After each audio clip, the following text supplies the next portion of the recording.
રાજાપુરી કેરી છે એ ને કાપીને પછી બાફી કાઢી છે. બાફી કાઢ્યા પછી એનો રંગ બદલાઈ જાય છે, કેસરી થઈ જાય છે. 4 સીટી વગાડી કુકરમાં અને એનો રંગ એકદમ કેસરી થઈ ગયો છે.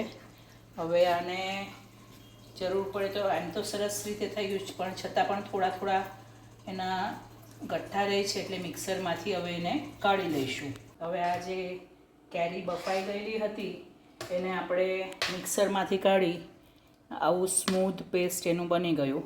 હવે આ જે કેરી છે એ લગભગ 1.5 કિલો વજનમાં હતી, એટલે એના ગોટલાને બધું કાઢી નાખ્યા પછી. એટલે હવે આપણે એમાં 1.5 કિલો ખાંડ ઉમેરવાની રહેશે. હવે ખાંડ અહીંયા આમાં ઓગળી ગઈ છે. પછી આપણે લગભગ 3 ટીસ્પૂનથી 4 ટીસ્પૂન એમાં કાશ્મીરી મરચું નાખવાના છે. હા, 1.5 ટીસ્પૂન એમાં હળદર નાખવાના. હવે એને હલાવી દીધા પછી એનો રંગ બદલાઈ ગયો છે. હવે છેલ્લું જે આપણે કરવાનું છે તે ખડા મસાલા બધા. એમાં જોશો ને તો 1 ટીસ્પૂન મરી, 1.5 ટીસ્પૂન મેથી, પછી 1.5 ટેબલ સ્પૂન જીરું, 1.5 ટેબલ સ્પૂન ધાણા, 1.5 ટેબલ સ્પૂન રાઈ, થોડા લવંગ અને થોડી તજ. આ બધું હવે મીડિયમ ફ્લેમ પર શેકવાનું છે. રાઈ તળતળ થવા માંડે અને બધું શેકાઈ જાય પછી એને ભભરું વાટવાનું છે. એકદમ ઝીણું નહીં પણ ભભરું વાટવાનું છે. અને પછી એને આપણે આ જે મિશ્રણ છે એમાં મિક્સ કરવાનું છે ને પછી આ મિશ્રણને 5 મિનિટ હલાવવાનું મીડિયમ ફ્લેમ પર, જેથી આ થોડો કૂક થઈ જાય ને એમાં પછી આપણા સ્વાદ અનુસાર મીઠું નાખવાનું છે.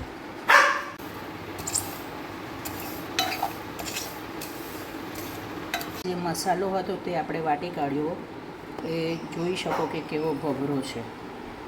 અને આ ટેક્સચર સરસ લાગે વચ્ચે વચ્ચે મોઢામાં આવે તો. એટલે આપણે એ આખું હવે એમાં નાખી દીધું છે. આ સાથે હવે એમાં મીઠું પણ નાખું છું. પછી એને આપણે ગેસ પર ગરમ કરવાનું છે.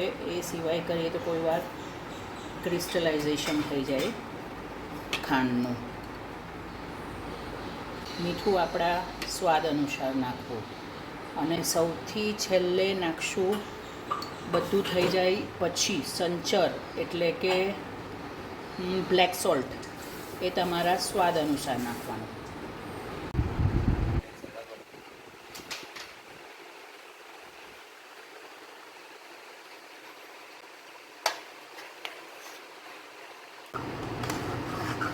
સૌથી છેલ્લે નાખીશું બ્લેક સોલ્ટ, એટલે કે સંચળ પાવડર. એ પણ આપણા સ્વાદ અનુસાર લગભગ 1.5 ટીસ્પૂન જેવું નાખીશ. એનો એક ટેસ્ટ બહુ અલગ અને સુંદર આવે છે. હવે આ જે ચટણી છે ને, આમ ચટણી, તે તમે રોટલી પર નાખીને લગાવીને ખાઈ શકો છો. બટાકાવડા, પછી સમોસા, એ બધાની સાથે ખાઈ શકાય. ને આ આખું વરસ તમને ચાલશે. હજુ આનો રંગ તમને એકદમ ટોમેટો સોસ જેવો લાલ જોઈએ તો પછી એમાં લાલ ફૂડ કલર ઉમેરી શકાય, પણ હું એ ઉમેરતી નથી. હવે જોઈ શકાશે કે આ થોડું ચીકણું થવા માંડ્યું છે, ચીકાશ આવવા માંડી છે.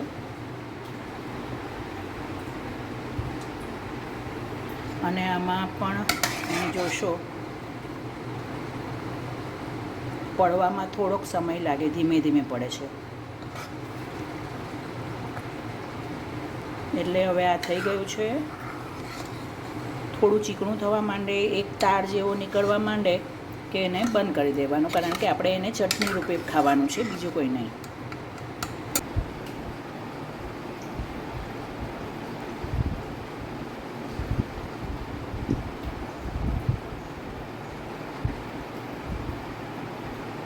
મસ્ત છે.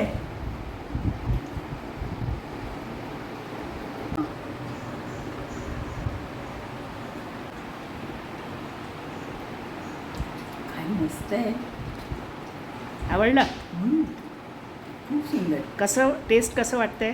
खूप छान. गोड तिखट तिखट मीठ खूप छान.